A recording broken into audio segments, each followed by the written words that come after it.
Dans ce chapitre, nous parlons de fractions et de produits de fractions. On va étudier en détail 1/3 de 1/2 pour calculer 1/3 fois 1/2 pour pouvoir généraliser comment calculer 1/2 de 1/2 ou bien 1/2 fois 1/2. Donc si je prends 1/3 de 1/2, eh bien finalement c'est qu'il m'en faut 3 pour retrouver 1/2. Donc si j'ai 3 1/3 de 1/2 pour faire 1/2, si je multiplie par 2, finalement, c'est qu'il m'en faut 2 fois 3 pour faire mon unité. Donc ici, je retrouvais 1/2. Si j'en prends le double, je retrouve mon unité.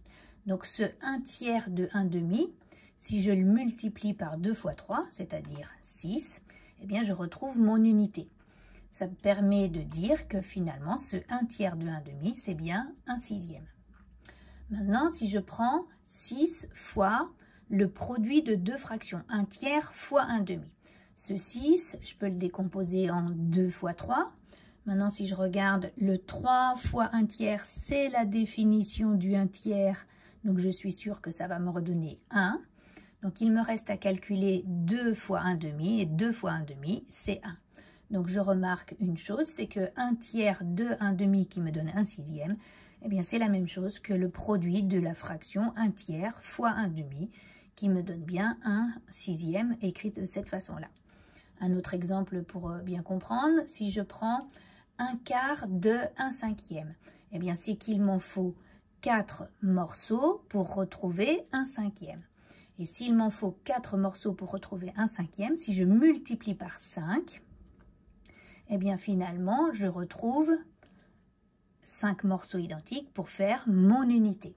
Donc, ça signifie que ce 1/4 de 1/5, si j'en prends 20, je retrouve l'unité.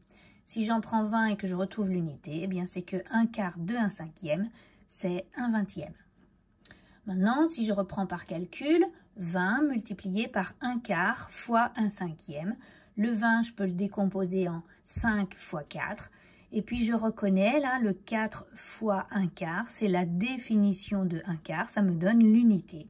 Il me reste comme calcul 5 fois 1/5 et 5 fois 1/5, c'est mon unité.